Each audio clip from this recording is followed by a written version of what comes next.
Muy buenos días, amados hermanos y hermanas. Qué gusto poder avanzar juntos en este día acerca de todo lo relacionado con el tabernáculo, con esa tienda de reunión portátil que Dios ordenó a Moisés que construyera. Dios deseaba habitar en medio de su pueblo y quería tener comunión y comunicarse con ellos. El tabernáculo y su atrio fueron construidos según el modelo preciso de Dios, siendo una representación del cielo. Estudiamos el tabernáculo para comprender todos los pasos dispuestos por Jehová para que un pueblo pecador pudiera acercarse a un Dios santo.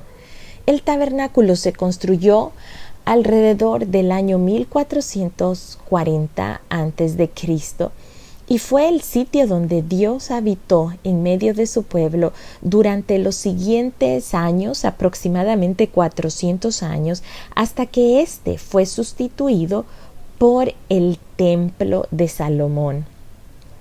Este se utilizó desde la época de Éxodo hasta el reinado de Salomón, hasta que se construyó ese templo maravilloso. Así que el tabernáculo ocupaba siempre el centro de todo el campamento israelita. Las 12 tribus se colocaban alrededor del tabernáculo con una distribución especial. Hemos visto cómo todo dentro del tabernáculo, sus materiales, sus colores, su ubicación, todo, cada pieza de la estructura tenía un simbolismo, y como todo dentro del tabernáculo nos estaba hablando de Cristo Jesús, nos estaba hablando de la salvación que iba a ser provista por Cristo. El tabernáculo, toda esta ceremonia que se debía llevar a cabo, lo que nos muestra es que no podemos tomar el pecado livianamente. El pecado nos separa de la comunión con Dios, y Dios mismo, en su deseo de estar de cerca de nosotros, estableció toda esta serie de leyes y toda esta serie de normas para que nosotros, siendo pecadores y aún con nuestra debilidad moral, pudiéramos tener cercanía con Él. Las leyes sobre los sacrificios que vamos a ver aquí en Éxodo 29 corresponden al marco legal que Dios estableció para que el hombre no se pierda y pueda estar y vivir en plena armonía con su Creador, aún en medio de su debilidad moral. Así que son una serie de ordenanzas, una serie de requisitos que lo que apuntan es hacia el perfecto y definitivo sacrificio de Cristo. Como el resto de la ley que hemos visto, los sacrificios eran sombra de lo que había de venir. Hoy, los cristianos reconocemos la muerte expiatoria de Cristo en la cruz como el único sacrificio necesario por el pecado, ofrecido una vez y para siempre. Podemos ir a la palabra, a Hebreos 10:1-8, para entender que hoy en día nosotros ya no necesitamos pasar por toda esta ceremonia, no porque sea desestimada, no porque sea abrogada, sino porque Cristo la cumplió, y la cumplió de una vez para siempre. Hebreos 10:19, podemos ver lo que dice la palabra. Nos dice: así que, hermanos, teniendo libertad para entrar en el lugar santísimo por la sangre de Jesucristo, por el camino nuevo y vivo que Él nos abrió a través del velo, esto es, de su carne, y teniendo un gran sacerdote sobre la casa de Dios, acerquémonos con corazón sincero, en plena certidumbre de fe, purificados los corazones de mala conciencia y lavados los cuerpos con agua pura. Es decir, nosotros podemos no solamente entrar una vez al año, como lo hacía el sumo sacerdote, al lugar santísimo. Nosotros podemos entrar a la presencia de Dios mismo, porque ese velo fue rasgado, eso que separaba el lugar santísimo del lugar santo. Ese velo fue rasgado, por medio del sacrificio de Jesús, cuando Jesús en la cruz derramó la última gota de sangre de su cuerpo. Esta sangre es como si hubiese caído allí en el propiciatorio, en la tapa que cubría el arca, y esto provocó que ese velo se rasgara, que ya no se necesitara más sacrificio para poder acceder a la presencia de Dios, porque el sacrificio de Jesús viene a superar la fealdad del pecado y la deuda que nosotros teníamos, pues Jesús vino a ser nuestro sustituto. Así que veamos un poco acerca de esos sacrificios.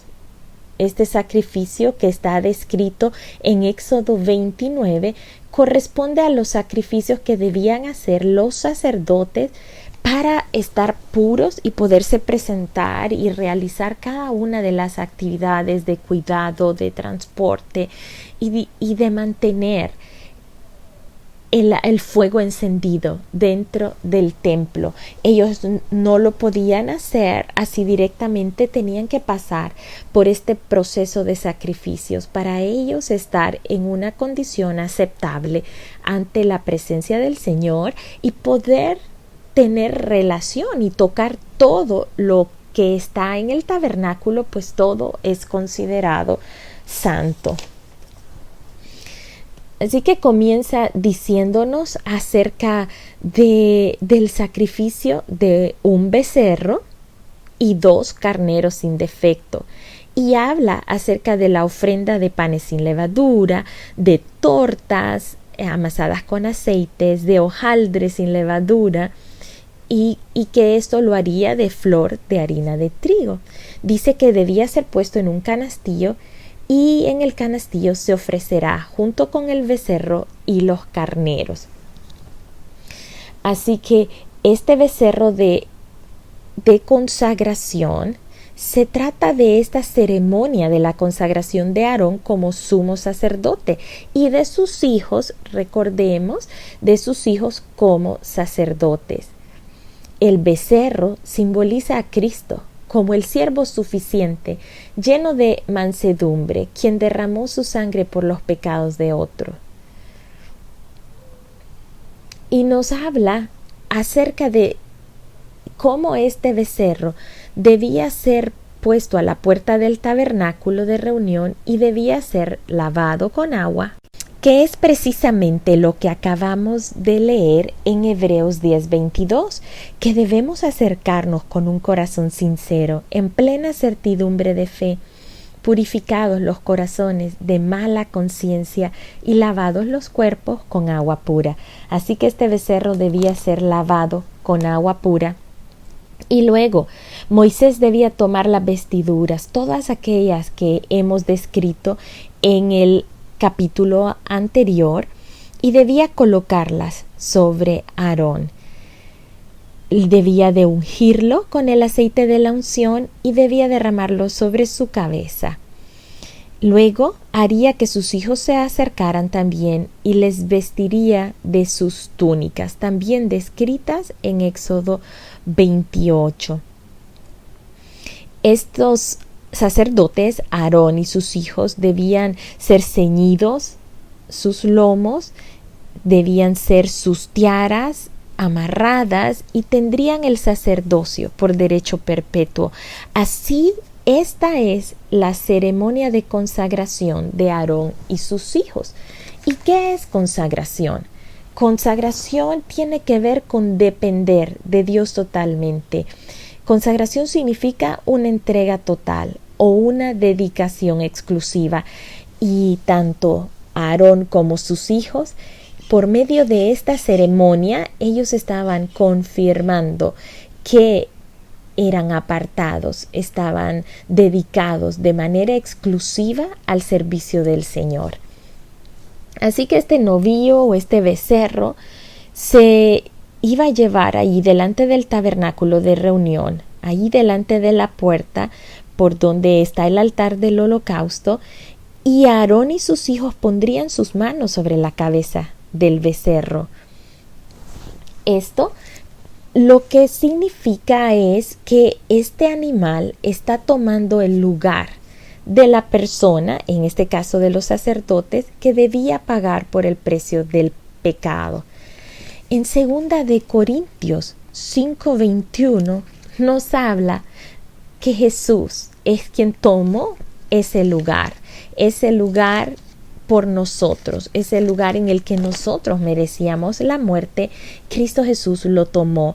Leamos 2 de Corintios 5:21. Dice: al que no conoció pecado, por nosotros lo hizo pecado, para que nosotros fuésemos hechos justicia de Dios en él. ¡Qué maravilloso regalo, dádiva, el que el Señor por su gracia nos da! Jesús en sí mismo se hizo pecado, el pecado de cada uno de nosotros, el pecado pasado, el presente, el futuro. Él fue hecho ese pecado, lo tomó en él totalmente, y a cambio de eso nos entregó a nosotros su justicia, es decir, nos ha hecho justos delante del Señor. Él es el sustituto perfecto del pecado de cada uno de nosotros, y por eso es que nosotros, ante el sacrificio de Jesús, que realmente es representado por estos sacrificios de animales, Él ha pagado totalmente el precio por el pecado nuestro. Tito 3:5 nos habla acerca de este lavamiento, de esta regeneración que ocurre por medio del lavamiento producto de la sangre de Cristo vertida por nosotros. Tito 3:5 dice: pero cuando se manifestó la bondad de Dios nuestro Salvador y su amor para con los hombres, si nos fijamos, todo es producto de su bondad y de su amor, características que definen a Dios. Él nos salvó, no por obras de justicia que nosotros hubiéramos hecho, sino por su misericordia, por el lavamiento de la regeneración y por la renovación del Espíritu Santo, el cual derramó en nosotros abundantemente por Jesucristo nuestro Salvador, para que, justificados por su gracia, viniésemos a ser herederos conforme a la esperanza de la vida eterna. Todo se lo debemos a Él. Nuestras obras jamás podrían habernos hecho santos o justos delante del Señor. Nuestras obras son como trapos sucios delante de Él. Verdaderamente era necesario, mientras Jesús aparecía en la tierra y era sacrificado, se necesitaban estos sacrificios de manera continua para estar limpiando el pecado en el cual nos entrelazamos a diario. Así que a través de estos sacrificios, a través de la muerte de este animal que moría en nuestro lugar, las personas, los sacerdotes, reconocían el pecado, el peso y el precio del pecado y la necesidad de ser limpios por medio de la sangre derramada.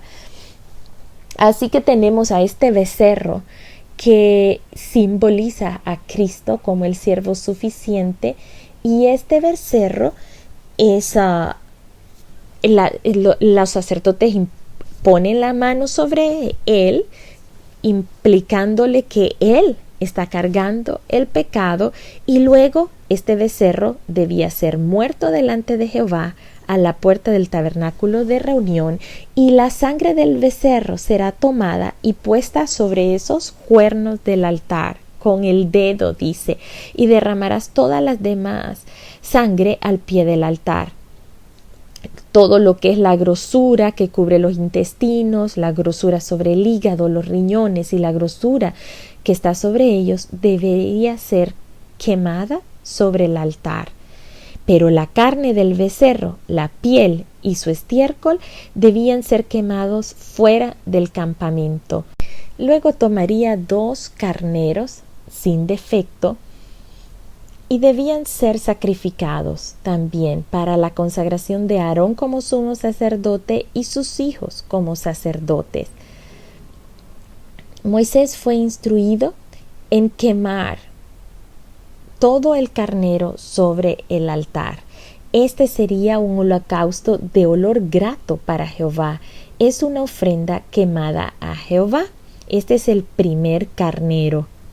En esta porción de la Biblia se nos dice que el carnero era degollado, partido en pedazos y quemado completamente sobre el altar de los sacrificios. Esta figura se relaciona mucho con los mártires que han muerto a causa del Evangelio de Cristo. Hay muchas personas de los primeros siglos de la historia de la Iglesia que fueron muertos, que fueron degollados, que fueron partidos en pedazos y que fueron quemados vivos como antorchas. Ellos ofrendaron sus vidas por amor a Dios. Para ellos fue un privilegio morir por la obra de Cristo y esto pues es agradable a Dios. En el año 1950 hubo un pastor en Corea del Norte llamado el pastor Kim. ¿Saben lo que sucedió con él? Este pastor Kim, siendo Corea del Norte un país comunista, ellos no podían adorar libremente al Señor. Y él tenía como 27 personas en su iglesia, en la congregación, y lo que hacía era que se reunían en las alcantarillas, abajo allí en las alcantarillas para alabar al Señor. Pues un día fueron descubiertos cuando estaban reparando una calle y fueron llevados ante el gobernador y fueron obligados a negar su fe. Al no hacerlo, tuvieron una represalia por parte de los gobernadores, quienes agarraron a 4 de los niños de ellos, de las personas de la congregación, y dijeron que si no negaban su fe, los iban a ahorcar. Los padres inmediatamente lo que hicieron fue correr a abrazar a sus hijos, a darles un beso y a decirles: pronto nos vemos en el cielo. Ellos no negaron la fe, los niños fueron ahorcados y los adultos, uno a uno, en fila, fueron puestos en la calle. Y como estaban reparando esas calles, trajeron una aplanadora y les dieron una segunda oportunidad y les dijeron: si ustedes niegan su fe, los dejamos libres. Pero ellos, en lugar de negar la fe, a medida esa aplanadora se iba acercando, lo que sucedía era que sus corazones empezaron a entonar cánticos acerca del amor de Dios para sus vidas. Y ellos decían algo como: necesito más amor por ti, Señor. Necesito más amor para ti. A nadie más deseo. Que el dolor cumpla su acometido, que mi último aliento tu amor susurre. Este es el canto de despedida que mi corazón eleva. Esto era lo que salía de la boca de esas personas. Así que sí, muchos han muerto por causa del Evangelio. Sus vidas han venido a ser una ofrenda agradable a Dios porque no han negado su fe. Este primer carnero, su sangre debía ser rociada sobre el altar alrededor. Luego, en el segundo carnero, también Aarón y sus hijos pondrían sus manos sobre la cabeza de este, al igual que del primero, y mataría al carnero y tomaría de su sangre, y esta vez pondría su sangre sobre el lóbulo de la oreja derecha de Aarón, sobre el lóbulo de la oreja de sus hijos, sobre el dedo de las manos derechas de todos y sobre el dedo pulgar de los pies derechos de todos, y rociaría la sangre sobre el altar alrededor. ¿Qué significado puede tener esto? De este tercer animal haciendo uso de su sangre para ponerlo en el lóbulo derecho de la oreja, en el dedo pulgar de las manos y en el dedo gordo de los pies. Pues podemos pensar que la sangre en la oreja es una dedicación especial para oír la palabra de Dios, para tener esa apertura, no solo de los oídos, sino de nuestro corazón, para poder oír y atesorar esa palabra. La sangre en los pulgares tiene que ver con la santidad en la obra de Dios, con aquello que hacemos de manera santa y sin interés propio para que la obra de Dios pueda ser evidente entre las personas y conocer que la razón para toda obra de Dios es su amor y su bondad. Y la sangre en los pies, en el dedo gordo del pie, es el andar, como nuestro andar debe de ser de pureza y de servicio para la obra de Dios. El resto de la sangre debía ser vertida alrededor del altar y debía ser rociada también sobre los sacerdotes y sobre sus vestiduras. Así que recordemos que esto fue la instrucción de Dios para la consagración de Aarón y sus hijos.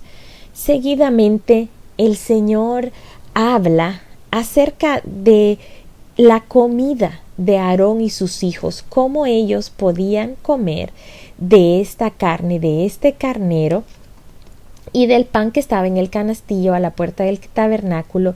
Ellos podían comer estas cosas con los cuales se había hecho expiación, mas una persona extraña no las podía comer porque estas cosas eran santas. Recordemos que más adelante, cuando se divide la tierra entre las 12 tribus de Israel, la tribu de Leví no recibe una herencia de tierra porque ellos estaban destinados al servicio de Dios mismo. Así que el mismo Señor se encargaría de proveerles el alimento y la carne necesarias para que ellos pudieran alimentarse. Éxodo 29:38 nos habla de las ofrendas diarias, nos habla de una ofrenda continua. Dice, esto es lo que ofrecerás sobre el altar: 2 corderos de 1 año cada día, todos los días. Ofrecerás uno de los corderos por la mañana y otro cordero lo ofrecerás a la caída de la tarde. Además, con cada cordero 1/10 parte de un efa de flor de harina amasada, con la 1/4 parte de aceite de olivas machacadas, y para libación la 1/4 parte de un hin de vino. Estas ofrendas continuas por mañana y tarde eran un recordatorio constante de la necesidad de un sacrificio para expiar el pecado que merecía muerte y que nos separaba de la presencia de Dios. Vamos a irnos a Efesios 5:2. Efesios 5:2 nos habla acerca de esta ofrenda continua. Dice Efesios 5: sed pues imitadores de Dios como hijos amados, y andad en amor, como también Cristo nos amó y se entregó a sí mismo por nosotros, ofrenda y sacrificio a Dios en olor fragante. Esto era lo que sucedía. Este sacrificio fue cumplido totalmente por Cristo, quien dio su vida por nosotros como ofrenda y sacrificio a Dios en olor fragante. Así como en este holocausto, así como subía ese aroma, ese olor al Señor por medio de estos sacrificios, así el sacrificio de Cristo subió como un fragante aroma a la presencia de Dios. Así que al ir caminando por el desierto a través de esta serie de sacrificios, y no solo estos, vamos a ver más adelante que habían muchos otros sacrificios para diferentes situaciones.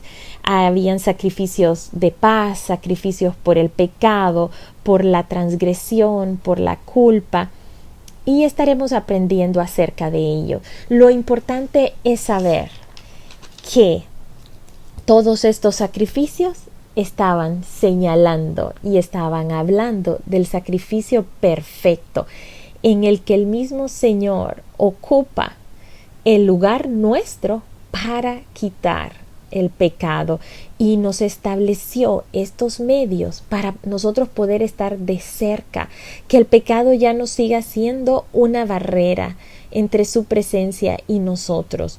Dios mismo, a través de su Hijo, se hizo carne. Su Hijo fue enviado, habitó entre nosotros, murió cargando con la naturaleza pecaminosa nuestra, pagó la deuda, resucitó y, por supuesto, consumó la victoria, que es nuestra victoria. Y un día, cada uno de nosotros, los que creemos en Él, hemos de resucitar en una eternidad con Él. Muchísimas gracias, mis amados hermanos y hermanas. Sé que a veces todas estas explicaciones sobre los sacrificios nos pueden parecer algo confusos, pero no, todas ellas apuntan al sacrificio de Jesús y nos muestra el gran valor del sacrificio de Jesús y el gran privilegio que cada uno de nosotros tenemos, en el que el mismo Señor Jesús se hizo pecado para poder intercambiar en nosotros ese pecado y darnos su justicia, y de esta manera nosotros acercarnos al Señor. Así que no tomemos livianamente este privilegio, esta dádiva de parte de Dios mismo, esta facilidad que nosotros tenemos de venir directamente a su presencia. Vengamos a Él cada día, orémosle a Él, hablemos con Él. Estemos atentos de todo lo que Él nos quiere decir, así como esa sangre que fue puesta en el lóbulo de la oreja. Estemos pendientes de qué es lo que el Señor está hablando a nuestras vidas a través de su palabra, a través de las circunstancias, a través de otras personas, a través de estos estudios.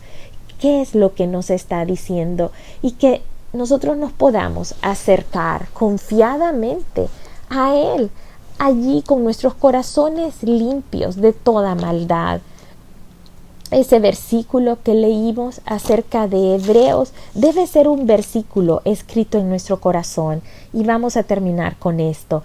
Acerquémonos con corazón sincero, en plena certidumbre de fe, purificados los corazones de mala conciencia y lavados los cuerpos con agua pura. Que Dios les bendiga, mis amados hermanos y hermanas. Les amo mucho y les animo a proseguir en el emocionante descubrimiento de todo lo que el Señor nos está diciendo a través de su palabra. Recordemos que cuando estudiamos su palabra, estamos conociéndolo a Él. Y al conocerle a Él, nosotros vamos a poder actuar de acuerdo a su voluntad, y que nuestra vida sea esa ofrenda agradable, ese aroma agradable para Dios. Recordemos, como dice Primera de Pedro 2:9, mas vosotros sois linaje escogido, real sacerdocio, nación santa, pueblo adquirido por Dios, para anunciar las virtudes de aquel que os llamó de las tinieblas a la luz admirable. Vosotros que en otro tiempo no erais pueblo, pero que ahora sois pueblo de Dios, que en otro tiempo no habíais alcanzado misericordia, pero ahora habéis alcanzado misericordia. Es decir, nosotros somos estos sacerdotes, nosotros ejercemos esta labor de sacerdotes, que podemos acercarnos a la presencia de Dios. Por tanto, consagremos nuestras vidas al Señor, que nuestra vida al Señor sea una entrega total y una dedicación exclusiva. Por esto, esta palabra no es ajena a nosotros. Por supuesto, estamos ligados totalmente a Dios por medio de esta palabra, que nos muestra cómo debemos presentarnos al Señor y cómo debemos disponer nuestro corazón a ser un corazón puro, agradable a Él.